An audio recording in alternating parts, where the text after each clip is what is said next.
Welcome, sports fans, to IRL Esports, where we interview individuals in the esports and competitive gaming scene to learn more about what they do and why they do it. For today's segment, we're talking to one of the developers from Ubisoft, talking about the upcoming launch of The Crew 2. They held an event last weekend involving 16 creators down in Los Angeles. It's called King of the Road Trip, and it was great to watch those creators race around while having fun doing it. For those of you unfamiliar with the Crew 2 game, this is developed by Ubisoft Ivory Tower, a studio based in Lyon, France. I don't think I pronounced that correctly, but that doesn't matter. The Crew 2 will let players experience the thrill of the American motorsports spirit inside a fully redesigned US of A.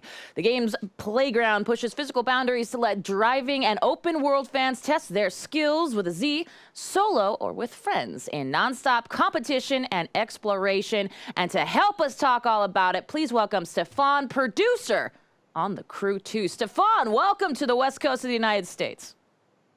Well, thanks for having me. That's really cool. I mean, you know everything about the game already. Why did you call me? Well, Stephane, we want to go straight to the source, and I'm so glad we did. First off, tell us who you are and what viewers might not know about yourself, a little bit about your experience there with Ubisoft and gaming. Yeah, sure. So my name is Stephane. As you said, I'm producer on The Crew 2. So basically, you know, the guy paying the bills, making sure everything is happening. Now, seriously, I'm project manager on the overall project of The Crew 2. I'm here at Ubisoft Ivory Tower for last, I think, 4 years now, and I've been doing online games since ever. That's kind of my passion. This is what I want to create. And The Crew 2 has been quite a challenging experience to create, and now we are ready to roll out with The Crew 2. You've seen already the first thing we've put out, the closed beta, the open beta, the first thing that we put out for the gamers, and it's almost there for everyone to go live here. I'm telling you right now, Stephane, you are an excellent hype man, first and foremost. And obviously, as you know, we got you here today to talk about that exciting open world racing game coming out this week. You told us already, we've said it before, The Crew 2, in your own words. Can you describe the game to those who are uninitiated to The Crew? Well, make it easy, okay? Yeah. Take the whole USA and put any kind of motorsports inside of it and just have fun. So it's basically the paradise for motorsports fans. You want to do some street racing, we have that. You want to take your powerboat and go in the rivers, you can do that. You want to take a plane and do some aerobatics around the Golden Gate Bridge, you can do that. It's basically every kind of motorsports activity you can imagine. There's a very good chance we've created inside of The Crew 2. And the home of this is the whole USA. East Coast, West Coast, Midwest, anything you can imagine, any kind of iconic landmark you can think of in the United States, we have that in the game, and it's a full open world. So you see a mountain, you want to climb the mountain with your rally red car, go for it. It's up to you, man. Okay, well, obviously I know what I'm doing this weekend, but that's whatever. Anyway, an event... speaking of weekends, an event that happened last weekend to celebrate the launch of the open beta. It was called, as we mentioned earlier, King of the Road Trip, involving a number of creators from the gaming world. And since a lot of those creators were new to the game, let me ask you this. Do you have any tips out there for fans playing for the first time? So that's one of the uniqueness of The Crew 2. We created the progression system to be completely open. It's really up to you to decide what you want to play. If you want to be a bit of street racing today, you can do that. You're more off-road today, you can do that also. You want to take a longer time and do a longer session doing some pro racing, you can do that also. And I think the first natural step inside of The Crew 2 is really to try a bit of everything. Like we really open the gates to the content very easily, so you can pick up everything, get a taste of what we have in the game, and then continue to progress in something that you really like. It's really the easiest way to really get a glimpse of all the experiences that we've created in The Crew 2. And the progression system is so open that basically everything you do in the game helps you progress, and so you are not locked in one direction, in one progression, pass, let's say. So do whatever you want, and really that's where the fun starts. Progression, I like it, where the fun starts. Okay, so speaking of that event we just talked about, it had the creators competing in a variety of cars and tracks. While you and the other developers were making this title, did the watchability of the game factors, of course we talk about esports a lot here because this is This Week in Esports, that watchability of the game factor into any of your decisions? Well, you know, it's part of the evolution of the video game industry. I mean, we as creators, we are gamers also. So on lunchtime, we see the development team that are just sitting right there, playing games, watching games, and we see that it's a different kind of approach to the gaming. So when we started the development of the Crew 2, we already kept that in mind, saying, okay, how do we make sure that it's easy to understand, easy to watch, easy to also to create stories that you want to share, because as a streamer, as a content creator, you want to be sure that you are creating something that is unique, that is something a bit different, and people will want to see you having these unique stories. And so everything in the game has been created that way. The openness, the fact that you can decide whatever you want to play. It's an online game, obviously, so you can imagine that you are racing a plane versus a car versus a boat in the same session, and you have no idea how their race will end, because players will have the ability to choose their own path, take their own story the way they want. So that's one way to approach this kind of uniqueness and what we call a story creator system. So basically, it's all the systems are there for you to create your own story and to share that with everyone. Choose your own adventure. I love it. Okay, so this is, we've mentioned over and again, the Crew 2. It's a sequel. Obviously, you had a solid concept of what worked in the Crew, that first game. So what were some of the things that you and the team wanted to try out with this game in particular?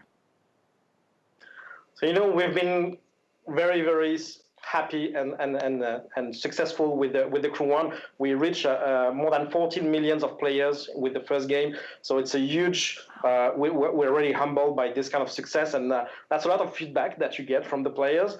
And as an online game, you are always connected with your community, and you always get the feedback from the community. So when we started the Crew 2, first thing first is that we took some of the craziest members of the community, the hardcore fans, flew them here in Lyon and say, okay, what do you think about our crazy ideas? And the heart of the crazy idea were rebuilding the whole USA with new type of vehicles now. So adding planes and boats on top of the cars and bikes we already had in the Crew 1, but much more oriented to fun and accessibility, etc. And the reaction was just like, okay, your guys are crazy. You just have too many ideas. That's going to be so hard to do. But it was like, well, let's work together. So we really worked with the community from the beginning. And one of the things that they wanted to have was freedom.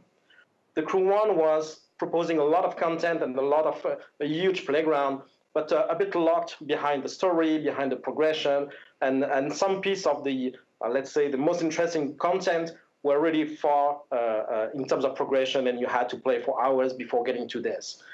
And everything what they were saying is that give us access to all the content right now. And so we started to think about that, and that's one of the idea about this kind of new progression system, is that you can do whatever you want as soon as you start the game. If you want to play with a boat for your whole life, never touch a car, you can do that. If you want to do everything, you can do that. And all the USA are open to you.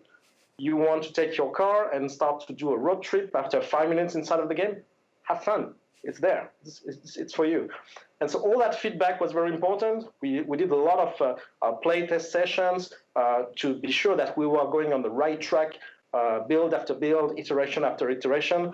And so now we are at the gate of launching the game, and we are really hoping that all those efforts and all these focus on what the community was willing for will pay off. Well, it seems like it might have already a bit there, but I'll definitely be excited to see where the Crew 2 goes. Our last question of the day, which is kind of a favorite one for this show. You guys had this great opportunity to showcase creators and have this open beta celebration, a very esports specific event.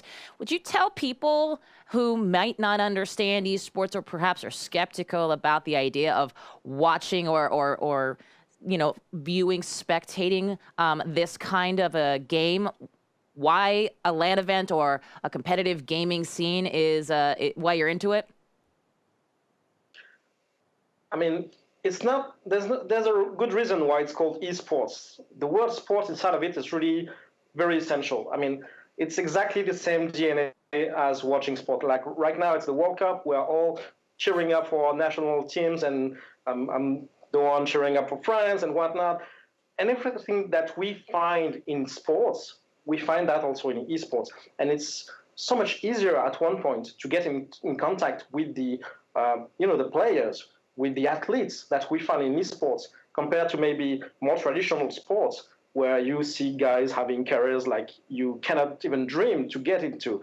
So esports is something like much more accessible, much more human and much more tangible, let's say, than real sports for me. Mm-hmm. And when we are doing video games right now, it's obvious that we need to create a game that is compatible, let's say, with esports, being sure that if the community wants it, they want to take our game and make it an esport, then the game is okay for that, and it's working already for that.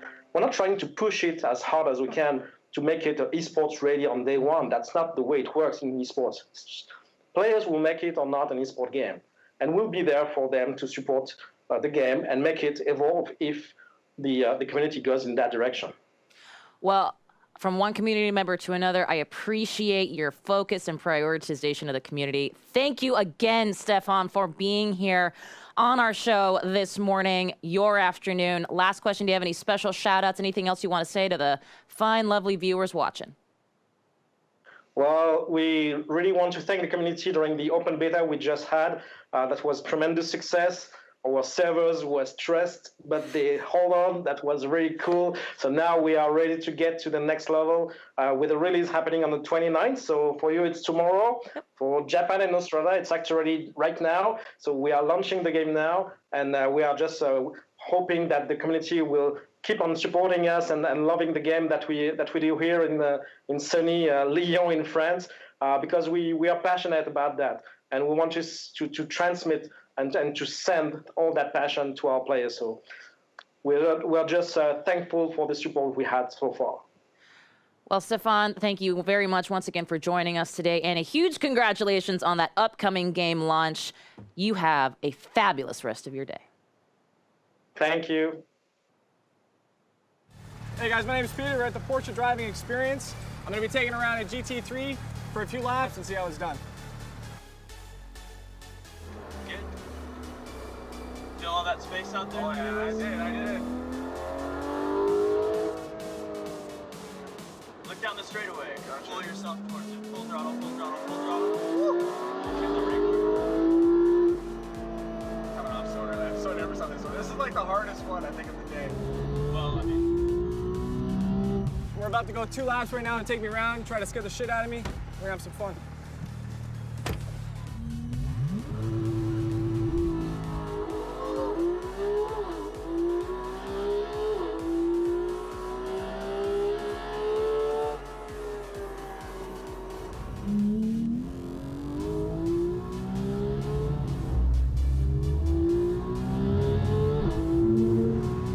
You see that, right?